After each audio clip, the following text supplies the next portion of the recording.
بسم الله الرحمن الرحیم. د ازموینو ملي ادارې د ټولنیزو پاڼو درنو لیدونکو نن درته د 1415 کال کانکور ازموینې په تړاو د دې ادارې تخنیکي مشاور پوهنیار استاد یما امان صاحب سره ځانګړې مرکه لرو. په دې هیله چې دا مرکه سره تر پایه واورئ. قدرمن مشاور صاحب مرکې ته ستړی مشئ. څنګه اوسئ؟ کور مو ده، تاسو هم څنګه سلامت اوسئ. که په سر کې راته ووایئ چې د 1415 کال کانکور ازموینه به په څو پړاوونو کې واخیستل شي او په کومو نیټو کې به دا ترسره شي؟ بسم الله الرحمن الرحیم. د 1415 کال د عمومي کانکور د پلان مطابق سږ کال به د عمومي کانکور ازموینه په ټول هیواد کې په 4 پړاوونو کې واخیستل شي. چې اول پړاو چې 15 ولایت په کې شامل دي. د بایومټریک پروسه به د ساور میاشتې په 21 باندې شروع شي او د ازموینې وروستۍ په ورځ به د ساور 25 نیټه وي. ورپسې دوم دور کې چې 18 ولایت شامل دي، هغه به د ساور په 28 باندې د هغوی بایومټریک پروسه شروع کیږي. معمولا ولایتو کې یو ورځ یا 2 ورځې بایومټریک کیږي او له هغه وروسته به د پنجشنبې او جمعې ورځ ازموینې راځي چې د جوزا اوله به د دوم پړاو وروستۍ نیټه د ازموینې وي. دریم پړاو کې موږ بیرته راګرځو مرکز ته. مرکز کابل کې کوم چې د کابل د لیسو فارغان دي، هغه که 60 کال فارغان دي او د 13 کالو فارغان دي، د ټول کوم ثبت نام شوی دی هغه موږ د کابل لپاره ازموینې اعلانوو چې په هغه کې به هم 2 ورځې بایومټریک وي چې د جوزا په 12 باندې د بایومټریک پروسه اعلان شي او د ازموینې ورځ به ان شاء الله په 15 د جوزا باندې خلاص شي. وروستی دور بیا هم په کابل مرکز کې چې د ولایتو پاتې متفرقه دو طالبان وي او ولایتو غیر حاضر شوي او دغه ترڅنګ په کابل کې کوم نورې برخې لکه د عمومي کانکور ترڅنګ موږ د دیني مدرسو فارغان لرو، شپې برنامو دپاره فارغان دي چې هغوی ثبت نام کړی، 14 پاسان وي او د ولایتو غیر حاضران وي. نو دا ټول د کابل ولایت په وروستي دور کې تنظیمیږي او ازموینه به واخیستل شي چې دا ازموینه به ان شاء الله د 1415 کال د عمومي کانکور وروستۍ ازموینه په 22 د جوزا باندې د ازموینه واخیستل شي او دغه نه وروسته بیا ازموینې ملي اداره په پایلو باندې خپل کارونه شروع کړي. قدرمن استاد، تاسې د پړاوونو یادونه وکړله. کومو کسانو چې تر اوسه پورې نوملیکنه نه ده کړې یا په دغه پړاوونو کې په هغه ازموینو کې ګډون ونه کړي، دوی ته بیا څه پلان کې لرئ؟ کوم کسانو چې تر اوسه ثبت نام نه دی کړی، یعنې تر اوسه ازموینې ملي ادارې ته فورمه نه دی تصرف کړی، که چېرته مرکز کې کې ولایتو کې هغه اوس هم کولی شي چې د ساور تر 15 نیټې پورې فورمه ډکه کړي. که چېرته عمومي کانکور دی یا د دیني مدارسو کانکور غواړي اشتراک وکړي، نو هغوی کولی شي چې اوس هم فورمه ډکه کړي، په مرکز کې ازموینې ملي ادارې ته او په ولایاتو کې زوني دفترونو ته وسپاري. خو کوم کسان چې له دې وروسته، یعنې د شلم د حمل د شلمې نه وروسته کومې فورمې چې ازموینې ملي ادارې ته سپاري، د هغو امتحان به د کابل په آخري دور کې تنظیمیږي، لکه څلورم پړاو چې موږ یادونه وکړه. او کوم کسان چې چېرته په خپل ولایت کې تنظیم شوي، یعنې ثبت نام یې کړی دی خو برابر هر مشکل دی خپل ولایت کې غیر حاضر سو، نو دی بیا کولی شي د جوزا د اول نیټې څخه هم یا زون ته مراجعه کوي یا مرکز کې ازموینې ملي ادارې ته راځي. نو هلته بیا دوی له سره بیرته موږ ته احوال راکوي، یو لنډه د ثبت نام پروسه ترسره کوي. بیا د دوی ازموینه هم د نورو غیر حاضرانو سره د کابل په وروستي دور کې، یعنې 4 دور کې به دا تنظیم شي. او همدارنګه کوم د طالبانو تر اوسه نوملیکنه نه ده کړې، هغو ته لا هم چانس ده تر څو وکولی شي خپل نوملیکنه د ساور تر 15 نیټې پورې ترسره کړي. کوم د طالبانو چې مخکې کلونو کې کانکور ازموینه ترسره کړې وي، لکه څنګه چې تاسو ته معلومه ده عمومي کانکور کې یو داوطلب 3 چانسه د امتحان لرلی شي. نو که چېرته یو داوطلب تر اوسه خپل خوښې رشتې ته نه کامیابه شوی، دی کولی شي بیا په ازموینه کې ګډون وکړي او ځان وازمایي. که چېرته احیانا سږ کال هم دی ونه توانېدل چې خپلې رشتې ته شامل شي، تر 3 چانس پورې دی همیشه کولی شي چې په کانکور کې ګډون وکړي، ځان وازمایي، تر څو وکولی شي خپل د نظر وړ هیلې ته ورسېږي. استاد ډیره زیاته مننه. تاسو په خپلو خبرو کې ویلې ګډونوال کولی شي چې د ساور میاشتې تر 15 نیټې پورې نوملیکنه وکړي، خو البته تاسو عمومي او د دیني مدارسو فارغان یاد کړل. د ګرمسیرو ولایتونو انسټیټیوټونو محصلان خو تر اوسه فارغ شوي نه دي، د هغوی ازموینه به څه کال واخیستل شي او که راتلونکي کال ته به پاتې کیږي؟ ډېره ښه پوښتنه. دا پوښتنه ازموینې ملي ادارې ته د اطلاعاتو او عامه اړیکو امریت لخوا رارسېدلې ده او په دې باندې ازموینې ملي ادارې پلان نیولی دی. د ازموینې ملي ادارې د پلان مطابق دا کسان کولی شي د جوزا تر اخره پورې، یعنې تر هغه وخته به د دوی فراغت خلاص وي. کوم د نوملیکنې فورمې چې دي هغه به انسټیټیوټونو لخوا د تایید وړ وي، یعنې دوی فراغت د انسټیټیوټ لخوا تر هغه وخته پورې تاییدېږي. نو دا کسان چې کوم ګرمسیرو 15 ولایتو کې راځي، په هغه کې غټ ولایتونه زموږ ننګرهار ولایت او قندهار ولایت دی، ورسره هلمند و نیمروز او لغمان دی دې خواته. نو په دې ولایتونو کې دا داوطلبان کولای شي د خپل انسټیټیوټ د فراغت وروسته خپل نوملیکنه د جوزا تر اخره پورې وکړي او دې ازموینه به د کابل د ورستي دورې یعنې څلورم دور ازموینه څخه وروسته به ځانګړې ازموینه ترتیب شي او دوی په ازموینه کې ګډون وکړي تر څو دوی وکولای شي د 1415 کال د لوړ زده کړو وزارت په جذب کې هم شامل شي. استاد ډیره زیاته مننه. ستاسو د معلوماتو پر بنسټ سکهال به څومره داوطلبان د کانکور په ازموینه کې ګډون وکړي او له دې ډلې به څومره داوطلبان په پوهنتونونو کې جذب شي؟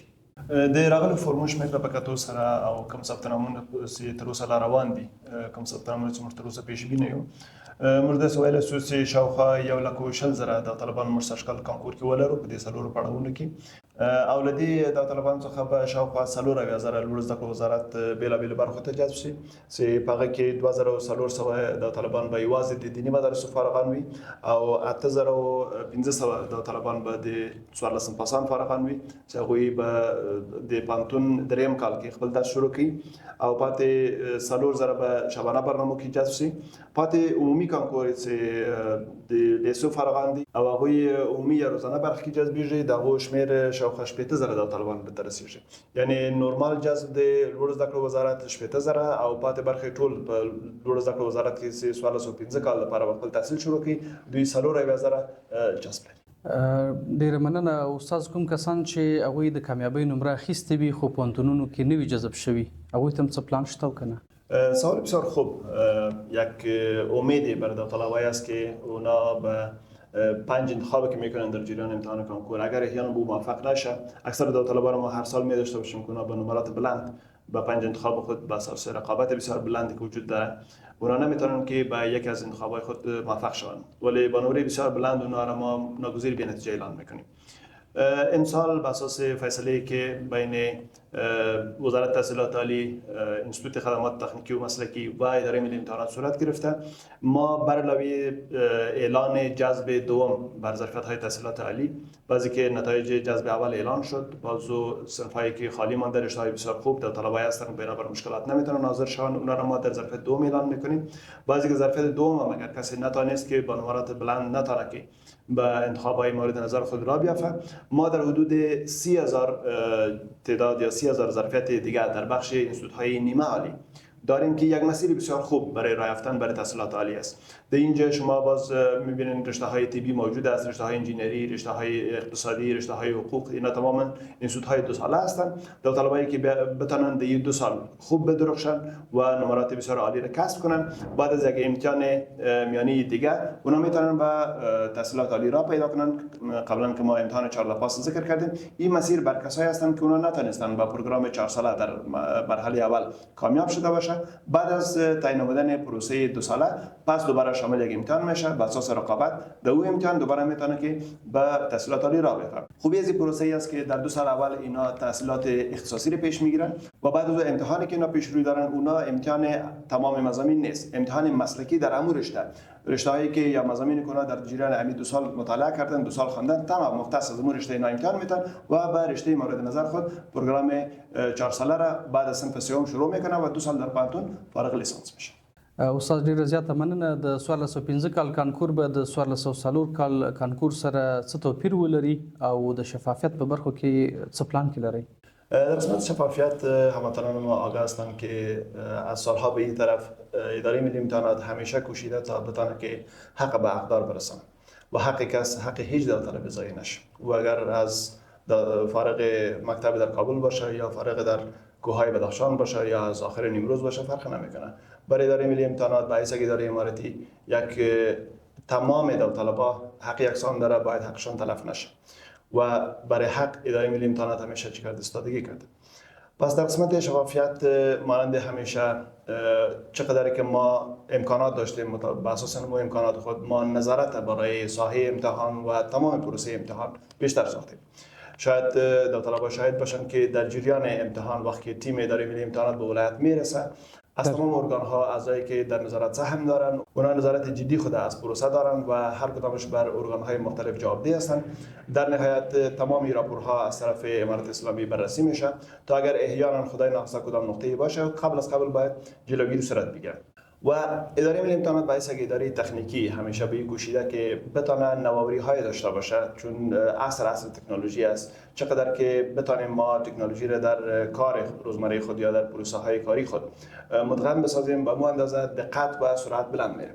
پس به خاطر اداره ملی امتحانات در قسمت علمی اگر بگوییم، تمام بانک سوالات جدیدا بر سال 405 تهیه کردن از نصاب جدیدی که توسط وزارت معارف به این اداره مواصلت ورزیده و تمام این سوالات بعضی که یک سوال ساخته میشه به خاطر که اشتباهی تیر نشده باشه، این سوالات چندین بار بازرسی میشه از طرف کمیته های مختلف.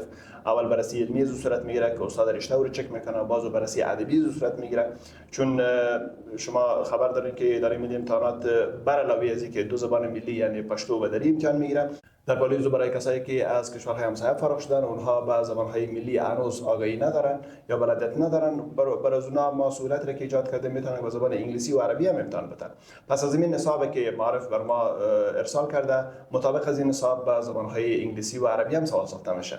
پس تمام از اینا در بالای 2 زبان ملی و 2 زبان بین المللی، تمام از اینا سوالات از اینا و ایدی ادبی ضرورت داره. پس به خاطر که سوال بی مفهوم نباشه، سوال مفهوم خوبتر بر داوطلب ارائه کنه، پس بعد از بررسی علمی این سوال از طرف کمیته های جداگانه که در اونجا متخصصین ادبیات هر رشته هستند توسط اونها بررسی میشه تا بتونیم ما برای داوطلب بهترین وجه امتحان پیشکش کنیم و اونها بتونن که سوالا را به فکر آرام حل بتونن.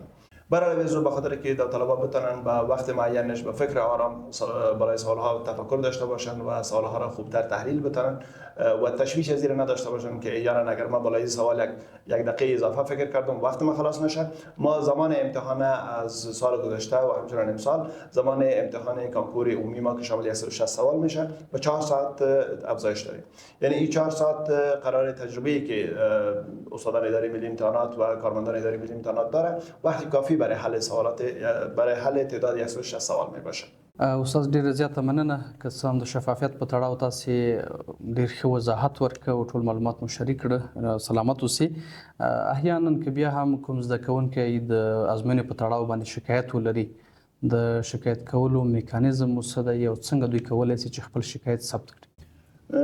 دا طبیعي خبره ده چې ازموینې اخیستل یا د کانکور په سطح باندې چې هغه کې شاوخوا 1,000,000 داوطلبان ګډون کوي، خامخا په ساحه کې د مشکلات رامنځته کېدای شي چې د هغو له امله داوطلبان وختا په وختا کولی شي چې شکایتونه خپل راورسوي. د شکایتونو د رسولو لپاره موږ ډېرې اسانې لارې غوره کړي دي. هر داوطلب کولی شي چې د امتحان د ورځې څخه وروسته چې کله د امتحان نه ووت نو دی به د ازموینې ملي اداره باندې د هماغه امتحان اړوند د شکایتونو لینک ترلاسه کولی شي. په دې کې به خپل شکایت په آنلاین ډول باندې ثبتوي. دا شکایتونه موږ د ازموینې څخه تر 3 ورځو پورې راټولوو. د برخه کې هغه شکایتونه دي چې د ازموینې د ورځ سره تړاو لري یا د ازموینې پوښتنو کې که احیانا خدای ناخواسته کوم مشکل سره دی مخ کېږي، دوی کولی شي دا شکایت په دې وخت کې موږ ته راورسوي. او دا شکایتونه چې کله راورسېدل د پایلو د اعلان څخه مخکې دا شکایتونه ټول څېړل کېږي. ځانګړې کمیټې لري، هر کمیټه خپله برخه ګوري، تخنیکي برخه ځان ته ګوري، علمي برخه ځان ته ګوري. نو کله چې د شکایتونو بررسي مکمله وسوه، قناعت کوونکي جوابونه تیار شول، هغه جوابونه بیرته په د ازموینې ملي ادارې د صفحې له لارې اعلانېږي. داسې کله اعلان شو داوطلبان خپل قناعت حاصل کړي، هغه وروسته بیا ازموینې ملي اداره په پایلو باندې کار کوي. چې کله پایلې اعلان شوې، د پایلو د اعلان څخه وروسته بیا داوطلب کولی شي تر 3 ورځې پورې د پایلو د اعلان څخه د پایلو د اعلان سره سم به بیا د شکایتونو لینک واچول شي. دې کې دوی کولی شي د پایلو اړوند خپل شکایت موږ ته راورسوي. 3 ورځې بیا موږ د شکایتونه راټولوو، 3مه ورځ باندې د شکایتونه بیا راټولیږي، بیا ټول یعنی هر اړخیزه څېړنه په دې شکایتونو باندې کېږي. که چېرته احیانا کوم مشکل وي داوطلب سره اړیکه نیول کېږي، داوطلب په جریان کې اچول کېږي چې دغه مشکل ستاسو راوړی و. که چېرته معلومات کم وي دوباره معلومات ځینې غوښتل کېږي. خو بالاخره چې موږ کله د شکایتونو پایلې چمتو کړو هغه بیا موږ اعلانوو چې داوطلبانو قناعت ورباندې حاصل شي. او د داوطلبانو د ډاډګرنې لپاره باید ووایم کوم آنلاین شکایتونه چې راځي په دو باندې اعتبار پکار دی، ځکه دغه هر یو شکایت ځان ته ازموینې ملي ادارې کارکوونکو لخوا څېړل کېږي. دې ته اړتیا نشته چې یو داوطلب د یو لرې پرتې ولایت څخه حرکت راوکړي ازموینې ملي ادارې ته صرف دې دپاره راسي چې خپل شکایت سبمیټ کړي. دغه آنلاین لینک چې دی د دوی ته لکه څنګه چې ما وویل هر شکایت ځان ته ځانګړی آی ډي اخلي. په همدې آی ډي باندې دا د ازموینې ملي ادارې ټولو کمیټو کې پروسس کېږي. کوم مرجع د شکایتونه راټولوي د هر شکایت بیرته پوښتنه کوي تر څو د هر شکایت ځانګړی جواب ترتیب شي او بیرته داوطلب ته ورسیږي. استاد ډیره زیاته مننه. د مرکې په وروستیو کې د 1415 کال کانکور ازموینې د طالبانو او د هغوی کورنیو ته څه پیغام لرئ؟